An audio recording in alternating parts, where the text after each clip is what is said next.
Yo, welcome back to the channel. Today's episode 1 on how to do flow style edits. It's a pretty popular style right now, you gotta admit. Plus, it's super versatile. You can use it in music videos, documentaries, or even standalone edits for your social. I've made a few flow inspired edits, so today I figured I'd show you guys how to do this really sick animation that's behind me. But before we start, make sure to like and subscribe for more tutorials like this, and let's go. Alright, cool, so jumping straight in, this is the final result of what we're going to be covering today. It looks pretty cool, isn't it? You see, one thing I do want to say about like flow editing in general is that it's very speed ramp orientated, so we'll be jumping straight in first off on how to speed ramp the first clip. You're probably wondering, where do I get all the resources like the photos and the videos we're using in today's tutorial? It's actually an easy answer to that. You can't see it here, but the weather is actually quite nice outside. I'm feeling good, so I made you guys a free practice pack to follow along with. So when you're ready, head to the top link in the description and I've got the pack waiting there for you. And now, back to the tutorial. So this is the first clip, I believe it's from like Ghost of Tsushima or something. And you can see roughly it's about 8 seconds long, which does work in our favor, because the longer your clip is, or the slower it is, and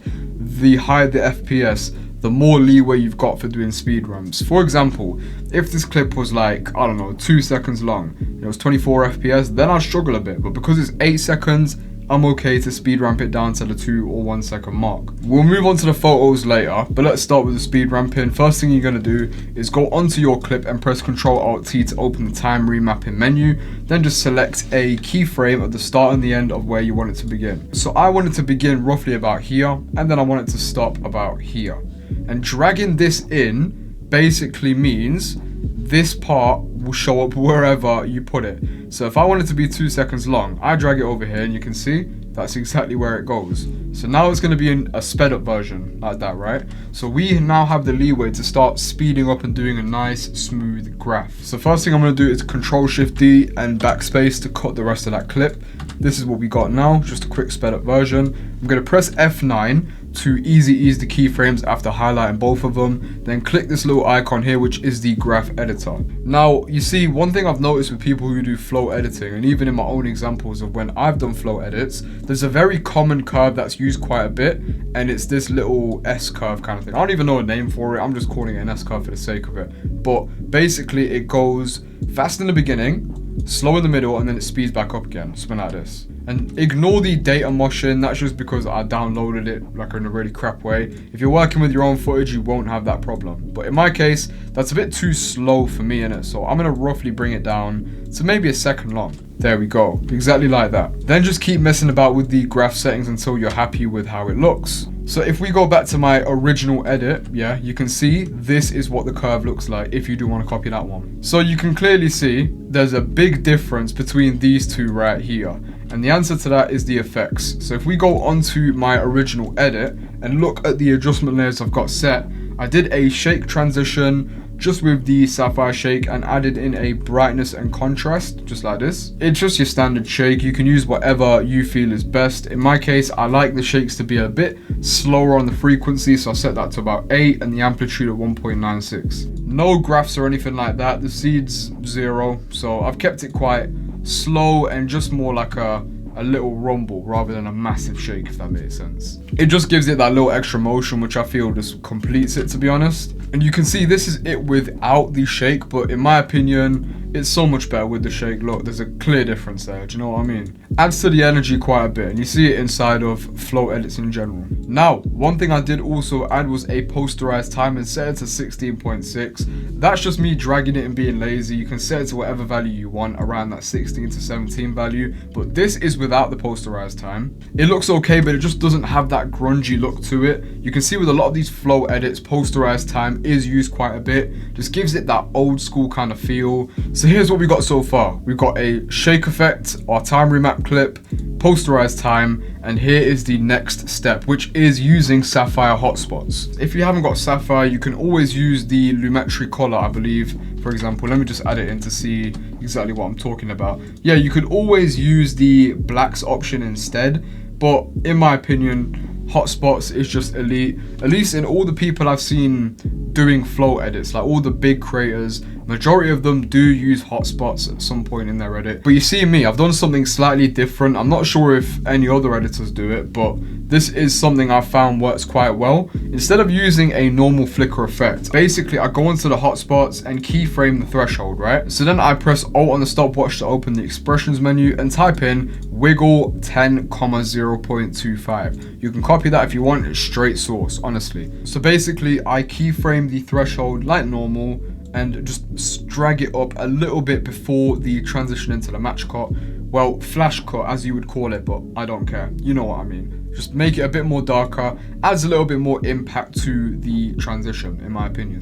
Right, so now we've covered the 3 adjustment layers. We've got our time remap clip, we've got our shake effect, we've got our posterized time. On top of that, we've got our flickering hotspots effect with the expression. And then to top it all off, I use a film burn. This is it without the film burn. It looks pretty cool by itself, to be honest, but I feel the film burn just gives a nice little extra touch to it. Plus, I love using this film burn. You'll even see it in this tutorial. It's literally my favorite one. So just to show you guys how it looks, this is the actual film burn itself. I just cut it in half and then just drag it to the start. Simple as that. Nothing special with that one. Just added in a screen mode to the top of it to make sure it's see-through. No other special effects. Just leaving it like that. So that's everything involved in this first example, but now I'm going to move on to how to do the flash cut effect, right? Very important. Let's move on. Don't be intimidated by all the layers and effects and that. I'm going to walk you through every single step. So let's jump inside our pre-compositions first, and I'm going to show you from the very beginning. Alright, cool. So now we're in the breakdown composition, just so I can show you the bare bones. These were the images I used. I first had this album cover from, I think it was a video called XG Woke Up. I'm pretty sure at least. But basically I've got that, another version of it, but just scaled down, as you can see, top half and bottom half, as simple as that. Then I had this really cool picture of a samurai, then 2 frames of that being just a bit more of a head-on view, and then another 2 frames being closer up, then a picture of an eye. With what I did with this one though is add in a motion tile over the top of it and just put the output width and height a bit higher. Then after that, I like to add in a vignette just to kind of hide these edges there and make it look a bit more realistic. As you can see, the vignette isn't like perfectly where the eye is. So what I like to do is press the center button and just click it in the middle of the iris. Just play around with that till you're happy and like the sides are masked of the motion tile, and that's pretty much how I did it. Same exact with this one. I added in a motion tile, but to be honest, this was fine without the vignette, but you can also add that if you want. Now jumping back into the main composition, this was the order that I did. So I did 1-2 frames of the top half of that album cover, 1-2 frames of the bottom half, then that same close-up of the samurai, 1-2, then only 1 frame of the zoomed in version of the same picture, just so we can kind of transition into a bit of a closer shot being the eyes. And that leaves us with 1-2, 1-2. So it goes 2, 2, 2, 1, 2, 2. Simple as that. But all these effects, let me walk you through them now. So first thing I did, I added in a lumetri color, and you can see there's quite a big difference without it. All I did was lower the shadows and then also lower the black slightly as well. The thing is with flow editing is that everything kind of has a consistent theme and grade to it. So keeping the darkness of all the pictures quite relative does help make the match cut, flash cut, whatever you want to call it, a bit smoother. So I prefer it like that. And I just copied over that same lumetri color to this version of the lower half.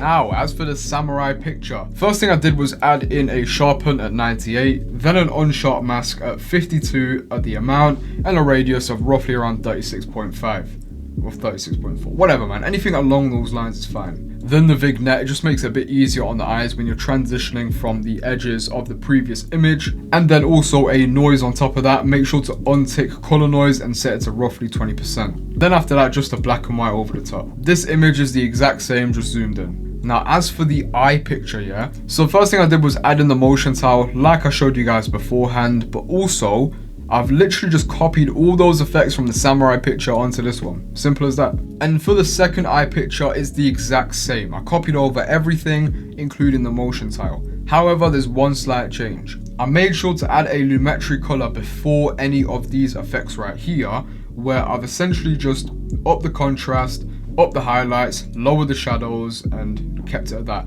Because you can see, just with those base effects how they are, it's quite dark, man. And to keep it a bit more consistent, like we've been talking about this entire time, I just added that one. made it a bit brighter on the highlight side and the contrast, and this is what we're left with. So yeah, that's what the base of our flash cut looks like. It looks a lot better once we start adding in the effects though, so let's move into that now. As you can see, there's a clear difference in this flash cut from before. Let's start with the layers on the actual pre-comp. So first thing I did was pre-comp all these clips together and duplicate it twice over so it's double the length, just like this. I just pre-comp them again so it becomes one, easier to manage. Then here are the effects I added in. First off, I did my motion towel. As long as it's above 200, you're okay. No big deal at all. Then I added in a sapphire flicker. If you don't have sapphire, like I was saying before, there is a video previous on my channel. I'll put it up on the screen right now where I teach you how to get a flicker effect for completely free without any plugins whatsoever. So yeah, we've got our motion tile, we've got our flicker effect, and the last thing I did was add in a lumetri color.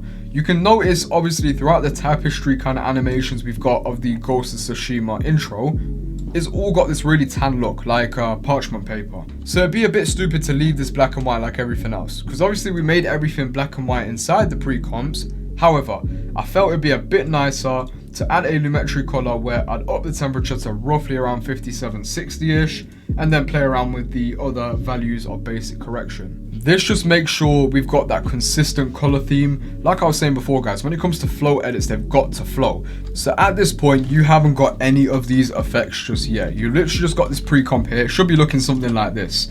You're on the right track, don't stress. So I wanted to add a little bit of rumble to the flash cut, right? You can see that rough shake when it's playing. That's all down to this right here. All you gotta do is type in position and then select this one right here, which is wiggle position. And you should have this right here. You can copy my settings if you want. All I did was I didn't touch the transform. I just set the wiggle speed to 10 and the amount to 55. Then after that, I made an adjustment layer, which was 6 frames long, as you can see. 1, 2, 3, 4, 5, 6. Then I used my pack, the Trap Essentials, to add in a simple flash effect, but you can do it the exact same way with brightness and contrast and directional blur. Essentially, it's just a flash transition. So you go from 0 up to however bright you want it to be with brightness and contrast, and also up the directional blur as well, which comes stock with After Effects, by the way, but my one with the Trap Essentials does use sapphire. So yeah, you can either do it manually with brightness and contrast and directional blur, or if you just want to get that consistent, good looking flash every time with one click, head over to onthecam.com and go look at the Trap Essentials pack.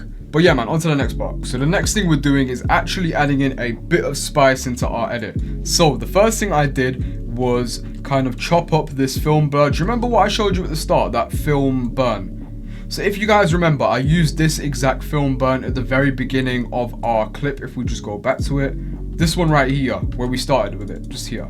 So I basically just copied that over and just mashed it up and basically dragged it all over the place. So you just mess around, cut up the clip and just chop it and drag it anywhere along your comp. And for reference, just to be clear, everything on here is normal. I've not set them to screen because what I did next was, after I achieved this effect, which was what I was going for, so I literally pre-comped all of it into this layer right here. So it just makes it a lot more organized. Then what I added on top of that was a black and white, because it looks so much better with it just being a bit more grungy, kind of like a photo shutter effect. I really like it like this. So by now, this is what you've got. You've got the flash cut with all the effects we covered to start with. Then you've got the wiggle position, which gives it that rumbling shake effect.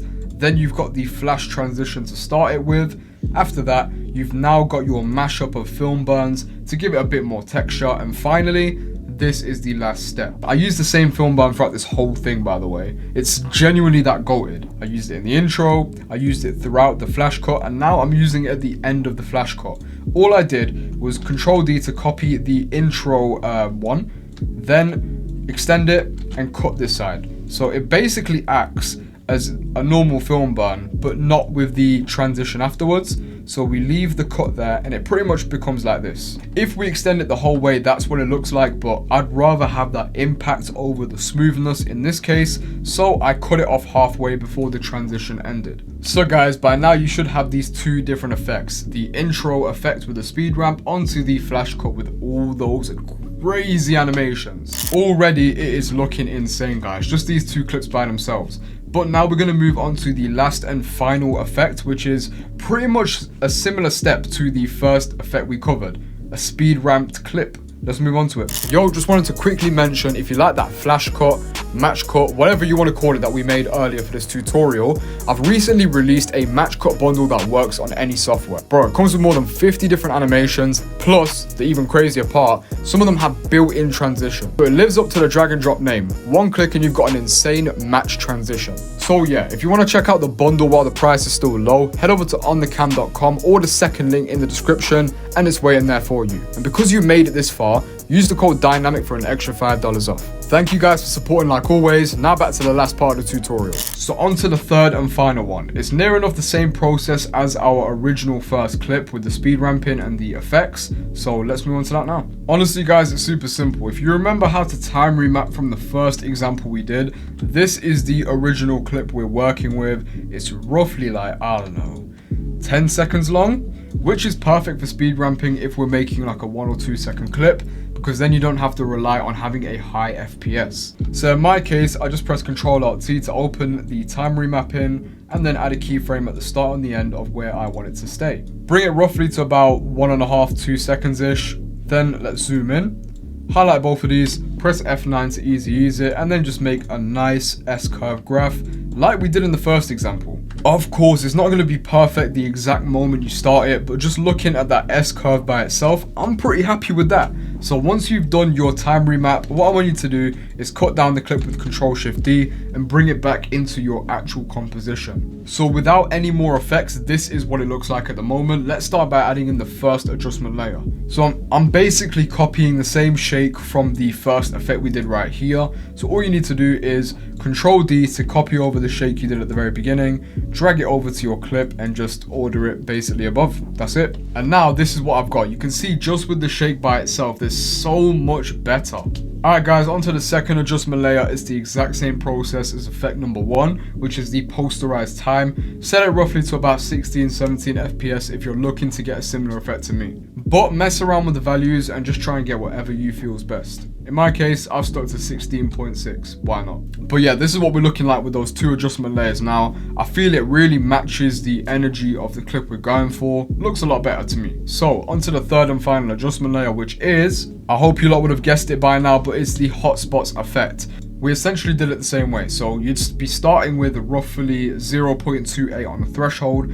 Hold Alt and left click until it opens the menu of expressions.